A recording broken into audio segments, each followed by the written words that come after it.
As per report 6 IPL team তাদের captain change করতে পারে 2025 আইপিএল মেগা অকশনের আগে।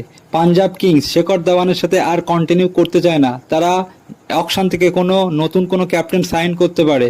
নাম্বার 2, মুম্বাই ইন্ডিয়ান্সে হার্দিক পান্ডে আর কন্টিনিউ নাও করতে পারে, হয়তো তারা সূর্যা কুমার যাদবকে ক্যাপ্টেন দিতে পারে। নাম্বার 3, গুজরাট টাইটান কিন্তু শুভমান গিলের ক্যাপ্টেন্সি নিয়ে খুশি নয়, তারা শুভমান গিলের ক্যাপ্টেন্সি আর হয়তো কন্টিনিউ করবে না, অকশন থেকে কোনো প্লেয়ারকে তারা বাই করে ক্যাপ্টেন দিতে পারে। Number 4, RCB Royal Challenger Bangalore Faf ডুপ্লেসির সাথে আর কন্টিনিউ করতে চায় না, কারণ ফ্যাফ ডুপ্লেসির অলরেডি 40 বছর বয়স হয়ে গিয়েছে, হয়তো রোহিত শর্মার সাথে অ্যাপ্রোচ করছে, হয়তো রোহিত শর্মা নেক্সট ক্যাপ্টেন হতে পারে আরসিবি।